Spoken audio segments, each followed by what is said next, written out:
नमस्कार, आप देख रहे हैं इंडिया न्यूज। मैं हूं आपके साथ अनन्या बेदी। बड़ी खबर के साथ शुरुआत कर रहे हैं।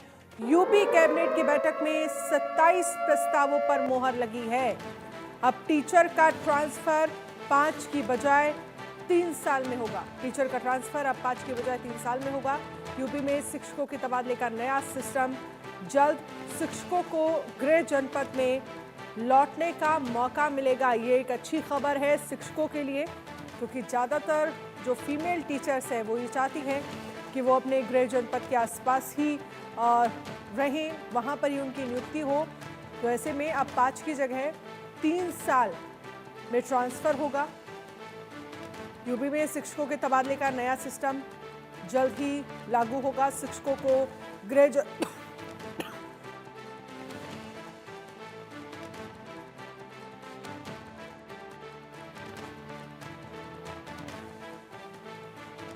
शिक्षकों को गृह जनपद में लौटने का मौका मिलेगा। यूपी कैबिनेट की बैठक में 27 प्रस्तावों पर मोहर।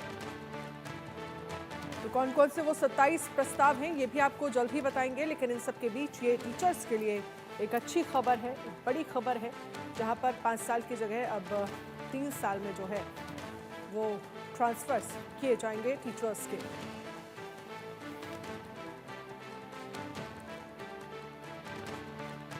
यूपी कैबिनेट की बैठक में 27 प्रस्तावों पर मोहर। अब सिर्फ 3 साल में ट्रांसफर का मौका मिलेगा। यूपी कैबिनेट ने अहम फैसले लिए हैं। मोहम्मद शबाब लखनऊ से हमारे साथ ज्यादा जानकारी के लिए लाइव जुड़ गए हैं। मोहम्मद शबाब, कौन कौन से वो 27 प्रस्ताव हैं जिन पर मोहर लगी है? और टीचर्स के लिए इन सब के बीच एक अच्छी खबर है, जो महिला टीचर्स हैं उन्हें अब गृह जनपद के लिए आराम हो जाएगा, क्योंकि अब 5 साल की जगह 3 साल में ट्रांसफर होगा। बिल्कुल, देखिए आज योगी सरकार की महत्वपूर्ण कैबिनेट बैठक थी। टोटल 28 प्रस्ताव आज टेबल किए गए थे, जिनमें से 27 प्रस्तावों को मंजूरी मिल गई है। और आपको बता दें कि ये 27 जो प्रस्ताव हैं वो 5 विभागों के थे, जिनमें सबसे पहले जल शक्ति विभाग का मैं जिक्र कर दूं, जिसमें मध्य गंगा नहर परियोजना का जो दूसरा चरण था उसके लिए जो है वो एक बड़ी मंजूरी मिली है। इसी तरीके से पशुपालन विभाग के तमाम जो प्रोजेक्ट थे, जो प्रस्ताव थे, उन पर मोहर लगी है। पशुपालन विभाग के साथ ही साथ आबकारी विभाग के भी तमाम चीजों को लेकर के मोहर लगी है, जिनमें शीरा नीति प्रमुख थी।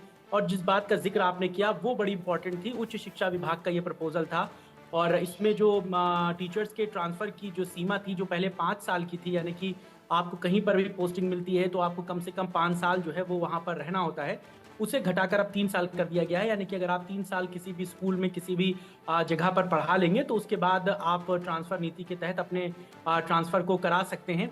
इसके अलावा उच्च शिक्षा विभाग के कई और भी महत्वपूर्ण प्रोजेक्ट थे, जिनमें उत्तर प्रदेश निजी विश्वविद्यालय अधिनियम 2019 का संशोधन था। इसमें जो है वो दूसरे प्रदेशों के जो शिक्षण संस्थाएं हैं वो उत्तर प्रदेश में आ सकेंगे, उनको यहाँ पर जगह मिल पाएगी। मान लीजिए उदाहरण के तौर पर कि कोई केरला की कोई बड़ी यूनिवर्सिटी है और वो उत्तर प्रदेश आना चाहती है, तो उसके लिए सरकार उनको जमीन उपलब्ध कराएगी सब्सिडाइज रेट पर, और यहाँ पर वो अपनी यूनिवर्सिटी को खोल सकेंगे। इसके साथ ही साथ लखनऊ में एक इंग्लिश और विदेशी भाषा के लिए सेंट्रल यूनिवर्सिटी बनाने का प्रस्ताव था, उसको पास कर लिया गया है। लखनऊ के सरोजनी नगर तहसील में इसके लिए बाकायदा तकरीबन 2.5 हेक्टेयर भूमि के प्रस्ताव को चिन्हित करके जमीन उपलब्ध करवाने के लिए कहा गया है। ये एक इम्पॉर्टेंट रोल निभाएगा शहर में। इस तरीके से सेंट्रल यूनिवर्सिटी बन जाएगी। इसके अलावा हायर एजुकेशन डिपार्टमेंट एफडीआई की नीति को भी संशोधन के प्रस्ताव को मंजूरी दे दी गई, यानी कि अब एफडीआई का भी निवेश हो सकेगा। इसके अलावा उत्तर प्रदेश इलेक्ट्रॉनिक्स विनिर्माण नीति 2020 के अंतर्गत करीबन 300 करोड़ के निवेश के प्रोत्साहन को मंजूरी मिली है। इसके अलावा वित्त विभाग के तमाम प्रपोजल थे जिन पर बातचीत हुई है। उनमें एक इम्पॉर्टेंट ये भी है कि हेरिटेज जो इमारतें होती थी, जैसे आपने राजस्थान और मध्य प्रदेश में देखी हैं, जहां पर हेरिटेज पुराने महल राजा महाराजाओं के होते थे, उनको वो लोग हेरिटेज होटल में तब्दील कर देते थे। अब ये कॉन्सेप्ट उत्तर प्रदेश में भी शुरू हो सकेगा। जो हेरिटेज इमारतें हैं अगर किसी व्यक्ति की हैं और वो सरकार को होटल के तौर पर देना चाहता है तो वो सरकार उस पर काम करेगी। इसके साथ ही साथ जो पुरानी इमारतें हैं, आज जो एक नाम लिया गया वो लखनऊ की छतर मंजिल है। छतर मंजिल लखनऊ की एक बहुत बड़ी पुरानी ऐतिहासिक इमारत है जो खंडहर में तब्दील हो रही है। अब इस इमारत को टूरिज्म विभाग जो है वो डेवलप करेगा, यहाँ पर हेरिटेज होटल बनाएगा। और चूंकि ये शहर के बीचों बीच स्थित है, लिहाजा पर्यटकों के लिए भी एक आकर्षण का केंद्र बनेगा। तो टोटल 27 जो है वो प्रस्ताव थे, प्रपोजल थे, जिन पर आज योगी कैबिनेट ने मोहर लगाई।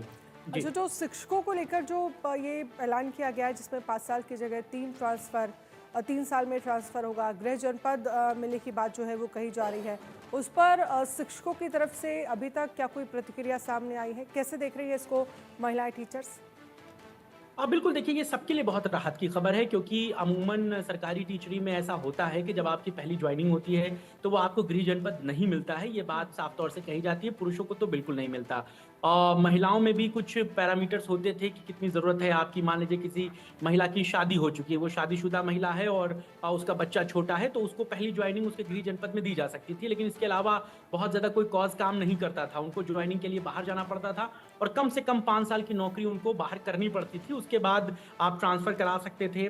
लेकिन अब सरकार ने इसमें थोड़ा लचीलापन लिया है। 5 साल की बजाय अब 3 साल में ही जो है वो नियुक्ति ट्रांसफ़र के तौर पर हो सकेगी। ये एक बहुत सुविधाजनक खबर है और जो टीचर्स जो हैं वो ट्रांसफ़र अपना कराना चाहते थे, उनके लिए बहुत ये खुशनुमा पल है क्योंकि अब मार्च के बाद उत्तर प्रदेश में ट्रांसफ़र सत्र शुरू होगा और उस ट्रांसफ़र सत्र में जो है वो टीचर्स अपने तबादले के लिए अप्लाई कर सकते हैं। एक बहुत बड़ी प्रक्रिया है ट्रांसफ़र के, उसका एक सेशन होता है हर साल मार्च के बाद जो शुरू होता है, जी। अप्रैल-मई में शुरू होता है, 2 महीने की एक प्रतिक्रिया पूरी की जाती है और उसके बाद टीचरों को ट्रांसफ़र मिल पाता है। तो निश्चित तौर पर चेहरे पर सबकी खुशी है, एक बड़ी अच्छी खबर है ये उनके लिए।